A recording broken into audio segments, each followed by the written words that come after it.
सदगुरु कबीर ने एक साखी में कहा है, मन माया की कोठरी, तन संशय का कोट, विषहर मंत्र माने नहीं, काल सर्प की चोट। सदगुरु इस साखी में बताते हैं, यह मन माया की कोठरी है, शरीर संदेहों का किला है। अज्ञान रूपी सर्प ने चोट मार करके ऐसा घाव बना दिया है कि विष को हरण करने वाला सत्योपदेश लग नहीं रहा है।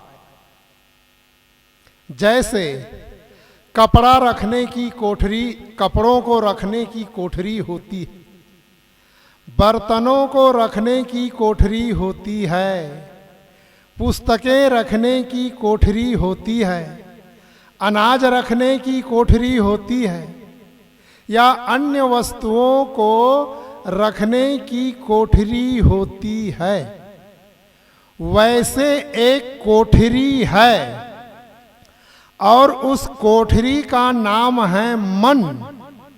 और इस मन कोठरी में माया ही माया भरी है, और माया इस ढंग से भरी है कि एकदम लबालब खचाखच, थोड़ी भी खाली नहीं है। आप कहेंगे महाराज ये माया क्या चीज है जो मन कोठरी में भरी हुई है? माया है हमारे मन का मोह, हमारे मन का अज्ञान। संसार के प्राणी और पदार्थों में सुख नहीं है, किंतु सुख की भावना, नाना प्रकार की इच्छा, कामना, चाहना, ऐशना, लालसा। कहना चाहिए जो हमें परेशान करे, जिसके बिना हम परेशान हो, वही तो माया है। और यही माया आज हम, आप और हमें नचा रही है। सड़क में निकले, किसी की गाड़ी देखे, अब वो गाड़ी में किसी की गाड़ी देखे, गाड़ी तो है एसी, वो आदमी बैठा है, तो उस गाड़ी को देख करके ललचा रहे हैं कि ऐसी गाड़ी मेरे पास होती तो कितना आनंद आता। भले उस गाड़ी में बैठा हुआ व्यक्ति जल रहा हो और हम उस गाड़ी को देख करके ललचा रहे हैं। किसी के यहाँ बैठने के लिए गए, मतलब रोड में गुजरे, किसी की 4-5 तल्ले की कोठी देखे, अब उस कोठी को देख करके ललचा रहे हो कि ऐसी कोठी मेरे पास होती तो चैन की बंसी बजती।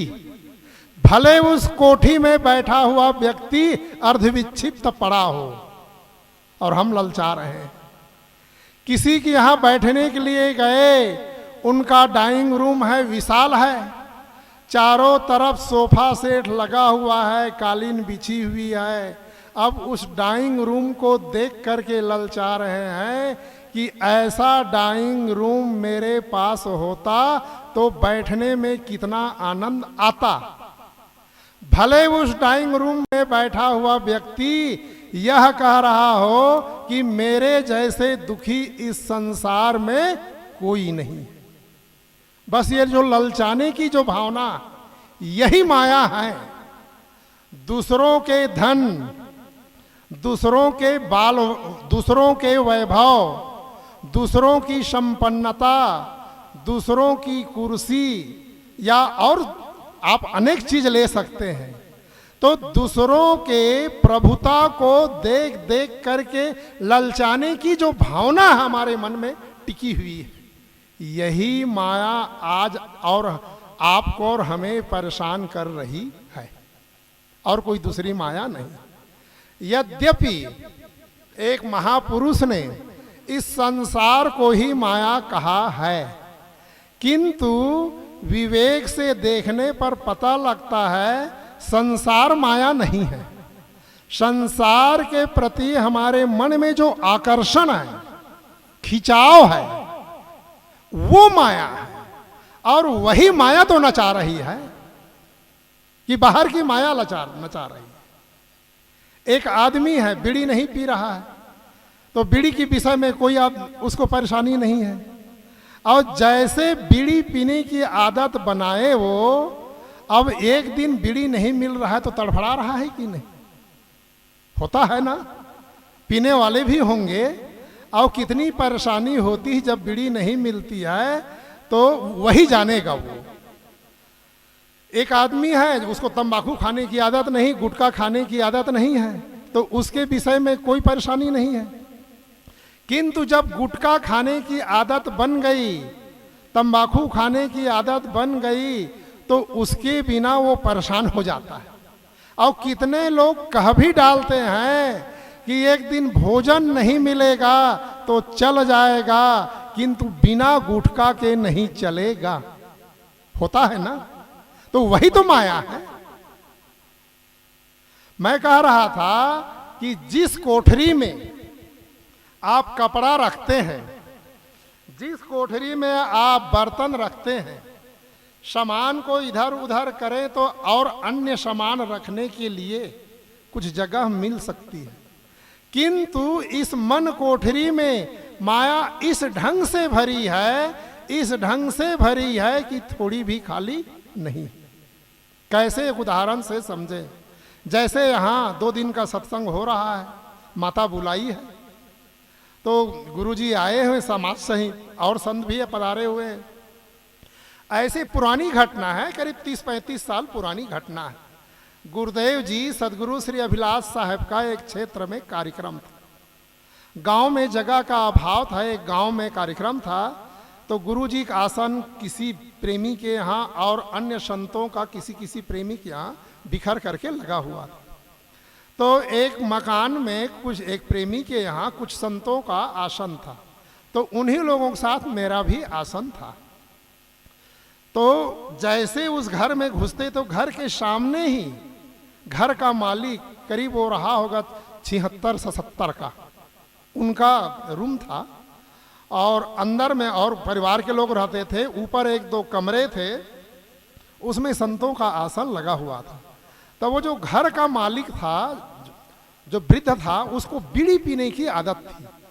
और इतनी आदत थी बीड़ी पीने की, थोड़े थोड़े में वो बीड़ी जला करके पीता था। और जब पीता था तो इतना खांसता था, धुआं उनको इतना सहन नहीं हो रहा था कि इतना खांसता था कि कभी कभी बलगम भी गिरने लग जाता था। तो और ऐसे चल रहा था। तो तीसरे दिन इसी समय कुछ काम से मुझे आसन निवास में जाना हुआ, तो वृद्ध बाहर चबूतरा में बैठ करके खांस रहा था और थूक रहा था। तो मैंने उसको कहा कि बाबा, ये बीड़ी आप बंद कर दीजिए, ये बीड़ी का जो धुआं आपको सहन नहीं हो रहा है, नुकसान कर रहा है, आप बंद कर दीजिए, छोड़ दीजिए। तब उस वृद्ध ने मार्के की बात कहा। वृद्ध ने कहा, महाराज, शरीर भले छूट सकता है, बीड़ी नहीं छूट सकती है। क्यों? वही उसके लिए माया बनी हुई। माया अध्यास है, तो वही तो परेशान कर रहा है। आप हम जितने लोग बैठे हुए हैं, ये बताइए, आपको और हमको बाहर की माया परेशान कर रही है कि अपने मन की बनाई हुई माया परेशान कर रही? सोचिए आप हम, क्या कोई बाहर की माया से आप हम परेशान हैं क्या? नहीं, अपनी बनाई माया से परेशान है कि? प्रायः लोग कहते हैं, क्या जैसे सत्संग हो रहा है, तो सत्संग हो रहा है तो कहा जाता है भाई सत्संग हो रहा है चलो। तो लोग कहते हैं, क्या करें महाराज, भगवान ने ऐसी माया डाली है कि इस माया से हम बच नहीं पा रहे हैं। अब सोचिए, जरा विचारिए, भगवान की माया है कि आपकी बनाई माया है? बीड़ी पीने की आदत आप बनाए हैं कि भगवान ने बीड़ी जला करके आपके मुख में खोसा है? तंबाकू खाने की आदत आप बनाए हैं, तंबाकू रगड़ कर आप खाते हैं कि भगवान रगड़ करके खिलाता है?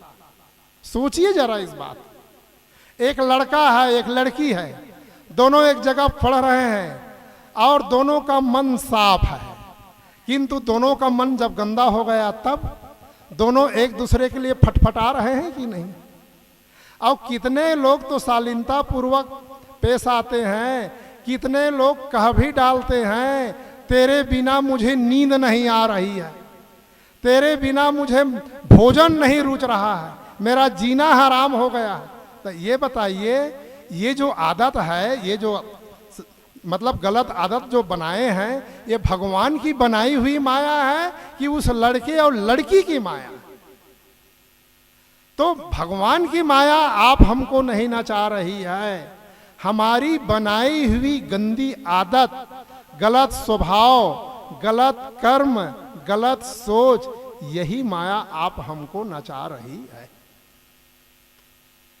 और इसी माया से बचना है। देखिए, बाग होते हैं, आप जानते हैं अच्छी तरह से। माली बाग में माली बाग में जा करके सुंदर सुंदर फूलों को चुन करके अपनी टोकरी फूलों से भरता है। और शहर में जो झाड़ू लगाने वाले होते हैं ना, वो भी टोकरी लेकर के निकलता है, झाड़ू और टोकरी, और वो अपनी टोकरी कचड़ा से भरता है। भरता है कि ना?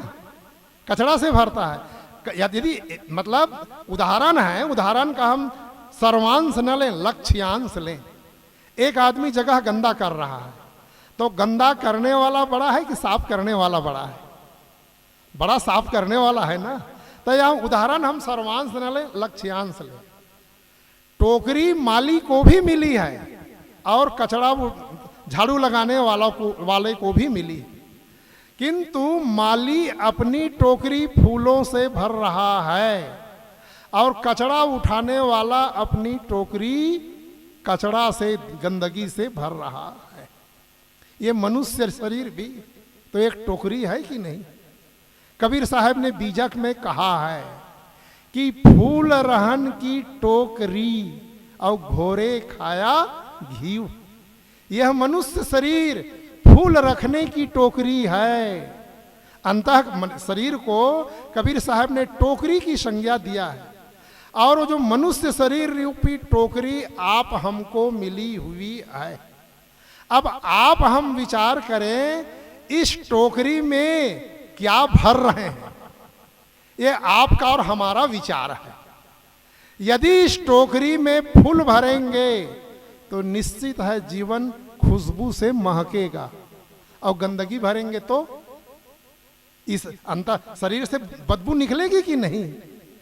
और यही तो कर रहे हैं आप हम। ये फूल क्या है? देखिए, यहाँ आप हम इकट्ठे हुए, संतों के वाणी वचन सुनने को मिल रहे हैं कि ना? यही तो फूल है, यही तो सुगंधी है। यदि इससे भरेंगे तो जीवन महकेगा कि नहीं? और यहाँ ना आकर के बगल में बैठेंगे, दारू पीने वाले के पास जाएंगे या तंबाकू खाने वाले के पास जाएंगे, तो उससे भरेंगे तो जीवन से बदबू निकलेगी कि नहीं? तो ये जो मनुष्य शरीर रूपी जो टोकरी आप हमको मिली है, ये फूल रखने के लिए। फूल ही भरे, फूल भरने से ही जीवन निखरेगा। सदगुरु आगे कहते हैं, तन संशय का कोट और ये शरीर संदेहों का किला। हर समय मनुष्य का मन डगमगाता रहता है। सबसे बड़ा डगमगाहट है जीवन को लेकर के। कल खाने को मिलेगा कि नहीं मिलेगा, नौकरी चलती रहेगी कि रुक जाएगी, बुढ़ापा में सेवा कौन करेगा, खेती नष्ट न हो जाए, दुकान बंद न हो जाए, बेटे बहू रूठ ना जाए, नौकर कामचोर ना हो जाए, पड़ोसी बैरी ना हो जाए। ये अनेक संदेह है, और इसी संदेह में आदमी घुलता रहता है। सबसे बड़ा संदेह है कल खाने को मिलेगा कि नहीं मिलेगा। किंतु आप हम जितने लोग यहाँ बैठे हैं, आप हम अपने जीवन पर दृष्टिपात करें तो हमारे जीवन के जितने हिस्से बीते हैं, हर दिन हमको खाने को मिला है, उसमें अंतर है। किसी दिन दाल भात मिला है, किसी दिन पूरी सब्जी मिली है, किसी दिन नमक रोटी मिली जरूर है। और ये सोचना कल खाने को मिलेगा कि नहीं मिलेगा, कठोर भाषा में कहें तो नमक हराम ही है कि नहीं। आदमी खा रहा है और सोच भी रहा है कल खाने को मिलेगा कि नहीं मिलेगा। कितनी बड़ी भूल है। घर में गेहूं का कट्टा तो रखा है ना, आटा तो रखा है, चावल भी रखा है, सरकार पेंशन दे ही रही है, दुकान जारी है, नौकरी जारी है, फसल लहलहा रही है, फिर भी आदमी सोच भी रहा है। और इसीलिए आदमी अस्वस्थ होता चला जा रहा है। एक किसान था, जैसे फसल तैयार होती थी हिसाब किताब लगाता था, हिसाब किताब लगा करके खर्च करना शुरू करता था। एक वर्ष हिसाब किताब लगाया तो साल में एक दिन के लिए अन्न कम पड़ने लगा। 365 दिन होते हैं, 364 दिन के लिए सामग्री थी। तो उसके दिमाग में आया 364 दिन खाने के लिए तो मेरे पास चावल है, 365वें दिन क्या खाऊं, ये सोचने लगा। तो सोचते सोचते उसके दिमाग में आया कि 364 दिन चावल खाऊंगा तो एक दिन उसका छिलका खा लूंगा। होता है ना, जो जानवरों को खिलाया जाता है। फिर उसके दिमाग में आया जब एक दिन छिलका खाकर गुजारा करना है तो पहले ही क्यों ना खा लिया जाए।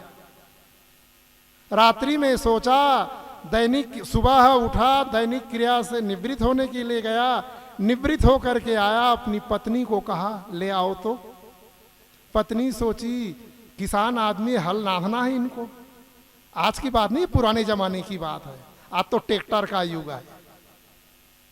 तो पत्नी सोची बैल को देने के लिए मंगा रहा है, उसे क्या पता कि बड़ा बैल खाने वाला है।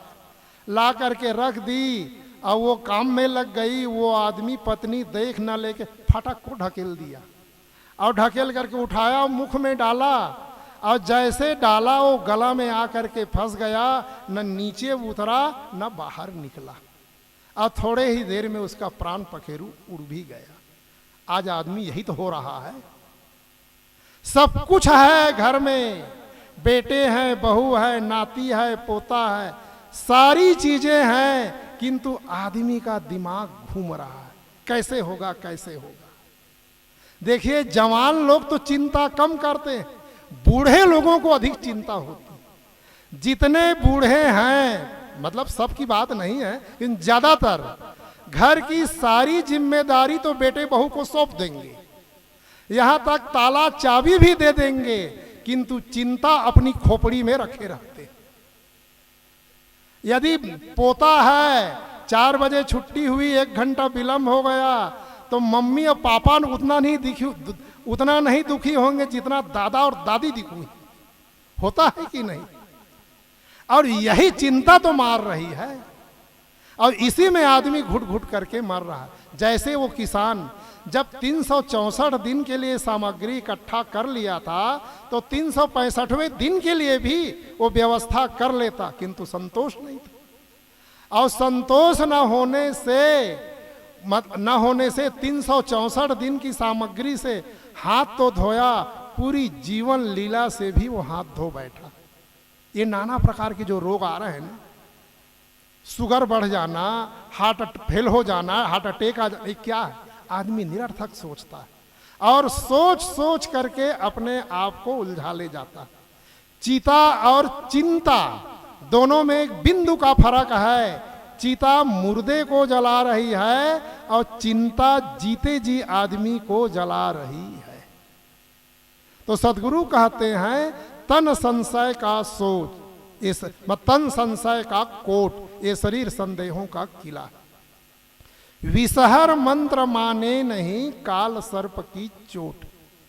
सद्गुरु कहते हैं कि विषहर मंत्र मतलब विष को दूर करने वाला मंत्र, ये संत गुरु समझा तो रहे हैं, आप हमको समझा रहे हैं, किंतु हमारा मन मानता नहीं है। गुरुदेव जी की भाषा में कहें तो पंच की बात सर पे और खूटा अपने दर पे, बस यही कहानी है। बाल पक गए, कमर झुक गई, फिर भी तंबाकू नहीं छूट रहा, मोह माया नहीं छूट रहा है, राग रंग नहीं छूट रहा। बूढ़े हो गए हैं, अब दांत मजबूत था तो पहले सुपारी चबा कर खा जाते थे, अब पीस पीस करके खा रहे हैं। यही तो माया है। कबीर साहब ने व्यंग भी तो किया है कि मुख के दांत गए कहाँ भव बौरे, अब भीतर दांत लोहे की हो, अब फिर चना चबाए विषय के, और काम क्रोध मद लोभ की हो। तन की सकल संज्ञा घट गयऊ, और मन ही दिलासा दूना हो, कहीं कबीर सुनो हो संतो, और सकल सयाना पहुना हो। ये कबीर साहब ने हम लोगों पर ही व्यंग किया। तो संत गुरु ज्ञान की बातें तो हमें समझा रहे हैं, दे रहे हैं, किंतु हमारा मन मान ही नहीं रहा है। तो सतगुरु इसीलिए कहते हैं विषहर मंत्र माने नहीं काल सर्प की चोट। काल सर्प ने ऐसा चोट मारकर ऐसा घाव बनाया कि वहां उपदेश नहीं लग रहा। अर्थात हमारा मन माया मोह में और संदेह में इतना जकड़ा हुआ है, इतना जकड़ा हुआ है कि संत गुरु का उपदेश हमको कोई प्रभावित नहीं कर रहा। आ रहे हैं सत्संग में, एक कान से सुन रहे हैं और दूसरे कान से बहाते चले जा रहे हैं। तो सतगुरु कहते हैं कि जीवन को सुखमय बनाना है तो माया और संदेह से बच करके रहो। यही कबीर साहब का आप हम सब के लिए उपदेश है। सौभाग्य से यहाँ आप हमको 2 दिन का सत्संग मिला हुआ है। आप हमको चाहिए समय निकालें और संतों की वाणी वचन सुन करके अपना सुधार करें। बस मैं इतना कहकर अपनी वाणी को विराम दे रहा हूँ। बोलिए सद्गुरुदेव की जय।